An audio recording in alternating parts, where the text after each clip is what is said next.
Nejsem ja trošku prepalený? Ne, dobre to je. Nechcem sa vymeniť? Ty si tmavší, jak ja. A čo? Bod číslo 3. Neverím, že si toto urobil.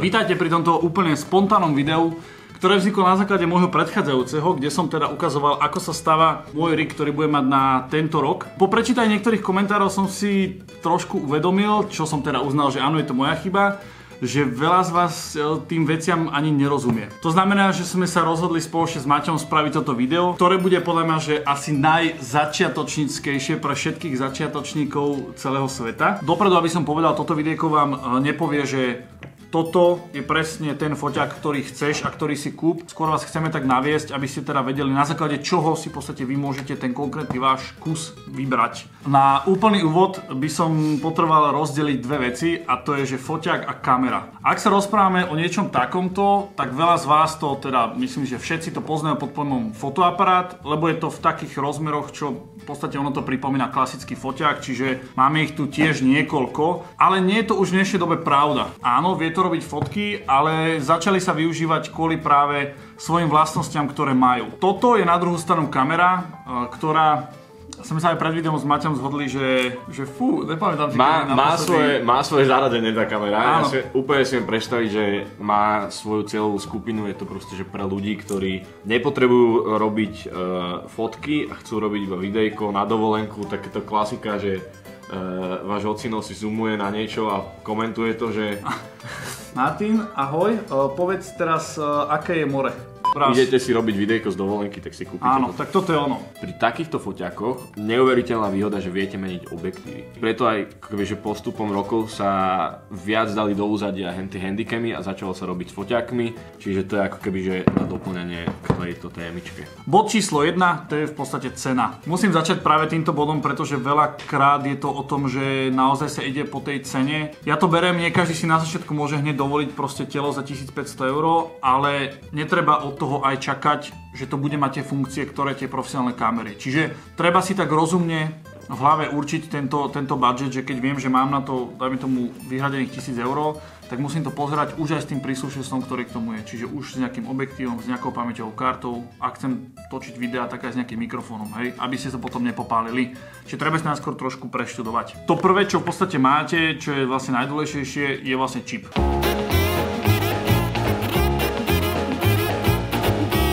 V dnešnej dobe sú 3 rôzne typy čipov.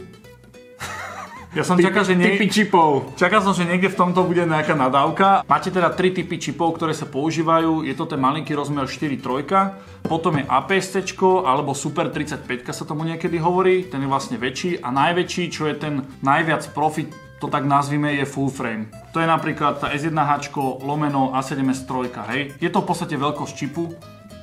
On ti to nepreostrie, lebo to na manuáli.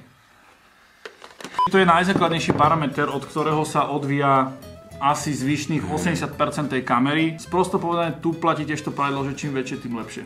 Je to tak, aj keď, ako keby, keď už ste viac v tej fotke a videu, tak niekedy si poviete, že OK, že na túto príležitosť sa mi viac hodí APS-C a na túto príležitosť sa mi viac hodí full frame, lebo má to svoje, APS-C má svoje pre a proti a full frame má svoje pre a proti.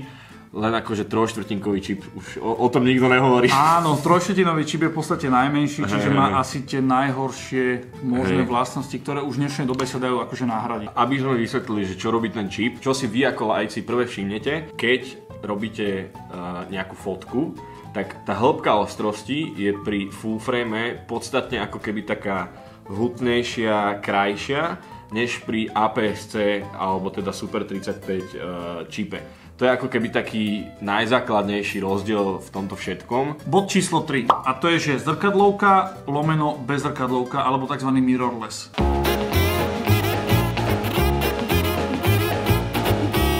Čo je v podstate iba preložené slovo do angličtiny. Mirrorless nemá zrkadlo a ten obraz, ktorý vlastne aj teraz my nahrávame, sa zachytáva priamo na čip. Zrkadlovka v podstate má tam sklopené akéby zrkadlo pod istým uhlom, ktorý vám ten obraz odráža smerom hore do čipu.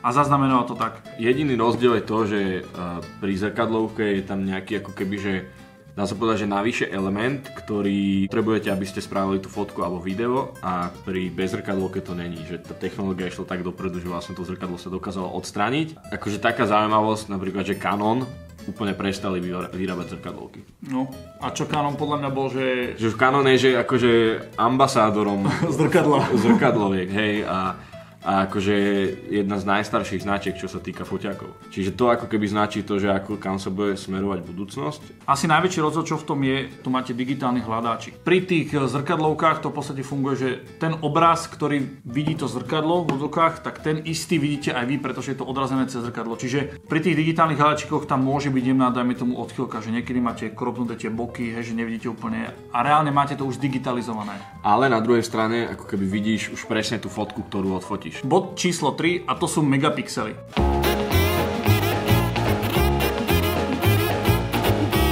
Voľa kedy si aj ja pamätám, že foťaky či už na telefónom alebo kdekoľvek sa hodnotili na základe toho, koľko majú megapixelov. Čím viac, tým lepšie. Áno, čím viac, tým lepšie. Tuto to už úplne neplatí. Posledná vec, ktorú sme povedali, tie megapixely znamená, že počet pixelov fyzických, ktorých vy máte na tej fotke. Čiže dajme tomu, mal by som, že 24 megapixelov, tak moja fotka má rozlíšenie 6000 x 4000, hej? To je tých 24 megapixelov, čiže to je akéby veľkosť tej samotnej fotky. Čiže to pri fotke naozaj záleží, lebo keď idete napríklad robiť kampaň na billboardy alebo také veci, bude to obrovská plocha a musíte mať to rozlíšenie veľké. Pri fotke je lepšie čím viac, pri videu paradoxne čím menej, pretože čím menej megapixelov, tým viete pracovať aj v horších svetelných podmienkach. Hej, dokonca akože drahé filmové kamery, ktoré stoja že 100 000 a viac, majú že 12 megapixelov. Čo si akože poviete, že čím akože nekuruje trocha. Čím máte menej megapixelov, tým sú väčšie na tom napríklad full frame. Ja mám napríklad na Soničke je 12 megapixelov a na Lumixe je S1H má 24. Čiže keď si to ako keby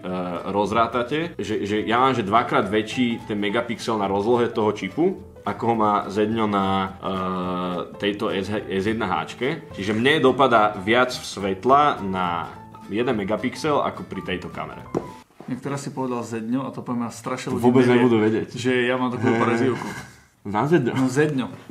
A nikto nebude vedieť, kto to je. Zedňo pridal video. No, bod číslo 4 a to je stabilizácia.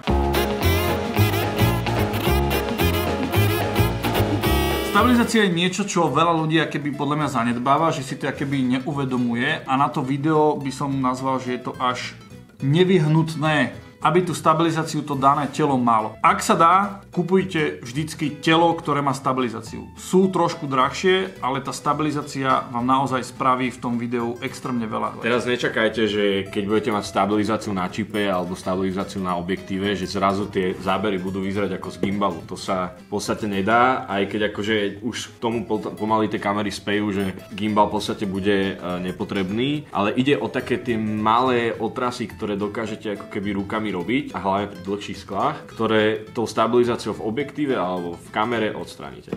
Bod číslo 5 a tým je rozlíšenie.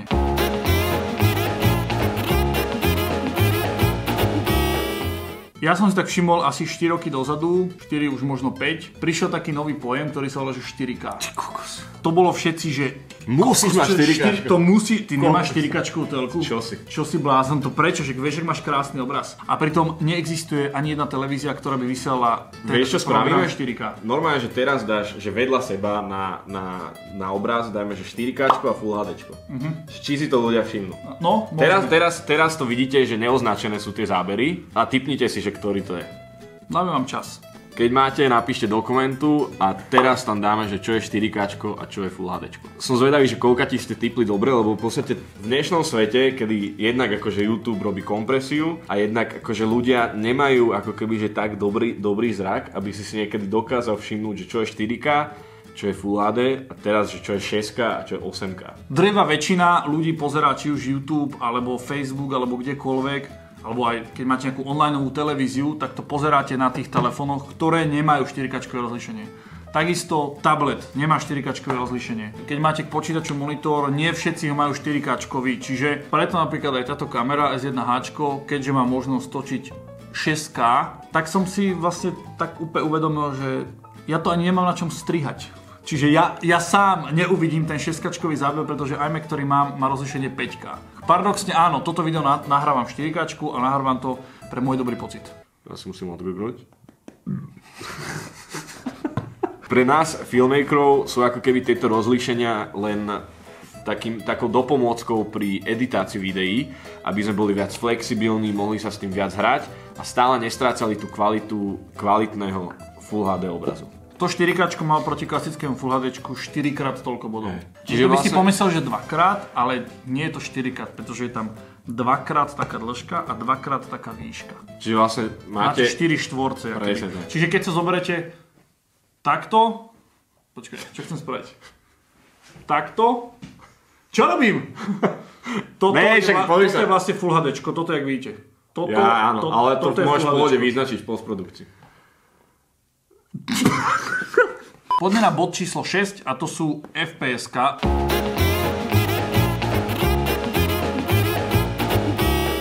Lomeno frames per seconds.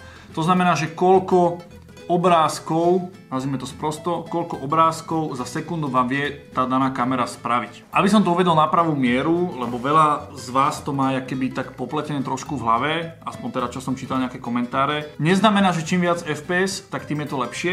Ľudské oko potrebuje 23,98 snímkov za sekundu, aby ten daný pohyb bralo ako jednoliaté video. Hej, to znamená, že štandardizovaná norma v Európe je 25 snímkov za sekundu, v Amerike je to 30. Je to kvôli hercom, pretože tu fungujú 50 Hz telky, tam fungujú 60 Hz telky. Neviem vám opodstatniť, prečo to proste tak je. Tam a vy to hlavne nepotrebujete vedieť, prečo to tak je. Proste tu je 25, tam je 30. Čiže preto, keď niekedy vy vidíte, že niekto točí 50 snímkov za sekundu, tak ten daný obraz vie dvojnásobne spomaliť, aby stále to jeho oko vnímalo ako súvislý záznam, teda ako video a nejako trhané fotky. Sprosto povedané, že čím viac snímkov máte, tak tým na to slow motion lepšie, ale treba myslieť na isté prepočty. Ak máte finálny záber, ktorý má ísť na základe proste tej normy, ktorú som povedal v Európe 25 snímkov za sekundu a vy natočíte 60 snímkové video a chcete to spomaliť o polovicu, tak už ten prepočet vám úplne nesedí. No a keďže vám ten prepočet nesedí, tak tam môžu vzniknúť isté chyby pri nejakých proste frame dropoch, niekedy vám to bude, keby vám to trhne, alebo ono to niektorý frame vynechá a bude to také sekané. Mám 25 snímkov, finálne video, tak fungujem na 50 snímkoch, 100 snímkoch, 150 snímkoch. Všetky sú to násobky, ktoré sa dajú veľmi jednoducho vydeliť. Konkrétne toto video točím na 25 snímkov, pretože nie je tu nejaký rýchly pohyb, nepotrebujem to spomalovať, čiže bohate mi to stačí. Ako náhle budem točiť ilustráky na tieto veci, budem točiť 50 snímkov, aby som to mohol dvojnásobne spomaliť, prepočet tam bude stále fungovať a v podstate budú to krásne plynulé zábery. Môžeme ísť ďalej na bod číslo 7.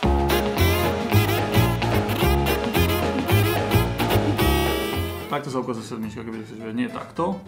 Martin, ideš. Farebné profily vás zaujímajú až vtedy, keď sa začnete viac venovať color gradingu. Čo je to color grading? Môžeš povedať ty? Color grading sa zaužíval ako to, že nahrám si video a v postprodukcii si ho dofarbím podľa seba a robí sa to rôznymi skrátenej verzii ľudkami, je to lookup table. Je to niečo ako filter na Instagrame, ktorý vlastne si viete dať na ten konkrétny záber a už si tie farby doupravovať podľa seba. Aby ste získali nejakú emóciu, ktorú proste chcete tým videom vyjadriť. V zásade, aby ste vedeli, že sú nejaké logové profily, čo znamená, že je to úplne, že až taký, že šedý obraz, teraz vám to ukážeme, ktorý vyzerá akože na oko, že totálne hnusne a povedali by ste si, že čo to je. Ale keď zapojíte trošku color gradingu, tak to môže vyzerať takto. Potom sú úplne bežné profily, také štandardné, ktoré slúžia na to, že nechcete mať viac roboty v postprodukcii s farbami, tak použijete ten štandardný nejaký profil, ktorý máte v kamere. Takže ak ste nejaký začínajúci kameramán, ja osobne tieto profily zatiaľ nedoporučujem používať, pretože sa vám potom stane, že chcete to naozaj v takých fletových farbách a desaturovaných a dojete už tomu striacemu softu a nebudete vedieť z toho spätne vyťahnuť to, čo by ste chceli. Čiže celý tento záber ja točím na štandardný profil, pretože naozaj v tej postprodukcii budem veľmi jemne sa hrať s nejakou saturáciou a kontrastom.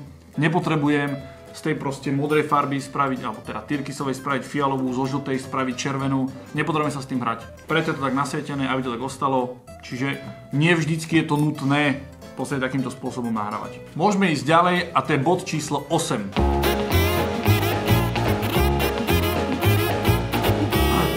ISO je v podstate citlivosť čipu. A to je, že ako veľmi je ten váš čip citlivý na to svetlo, ktoré do ňoho prichádza. Ja by som to povedal úplne po lopate, že čím viac ISA dáte, tým pridávate viac umelého svetla alebo viac ako keby, že zvyšujete expozíciu. Zároveň sa vám tam zobrazujú fragmenty, ktoré nazývame, že zrno, že ten obraz je taký zrnivejší. Takže najlepšie je to ISO držať na čo najnižších číslach. Hej? Niekto má, dajme tomu, že začína od 50 ISO do 6000. Tieto vlastne kamery majú, myslím, že až 240 000 alebo 512 000 má A7 III. 512, no.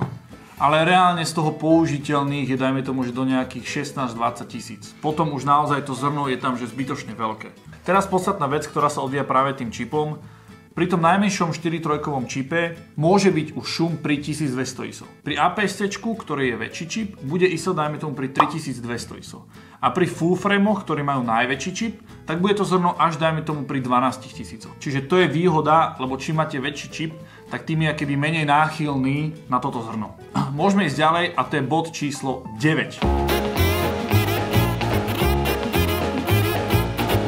A bod číslo 9 je clona. Clona je tá najkrajšia vec, podľa mňa, čo sa dá robiť vo foťákoch, lebo vám to dáva tú hĺbku ostrosti. Pre úplné pochopenie toho, že čo vlastne clona je.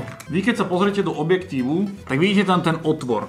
A ten otvor sa vám vie v podstate zväčšovať a zmenšovať. Hej, toto vidíte? Tuto asi vidno najlepšie. Čím je otvor väčší, tým je clona nižšia. Clonové číslo ide nižšie, to znamená, že viac svetla vám ten objektív preniesie na ten čip. A čím je zase to číslo väčšie, tak tým je tá clona viac zavretá, to znamená, že ten otvor je menší. To znamená, že menej svetla tam prejde. Na 1/4 clone, pozrite sa, aký je ten otvor. A na 16. Dáme si teraz takú praktickú časť. Predstavte si tú dĺžku tohto záberu. To znamená, že ak bude mať to clonové číslo čo najmenšie, tak tú zónu, ktorú bude mať preostrenú, bude čo najúžšia. Ako náhle to clonové číslo z tej 1/4 by som dal na 16, tak budeme preostrení my a aj pozadie. Keď fotíte nejaký portrét a chcete mať zaostreného iba toho konkrétneho človeka, tak si to dáte napríklad na 1:8 a máte krásne zaostrenú tvár iba človeka a za ním je rozostrené. Posledný bod je bod číslo 10 a to je objektív.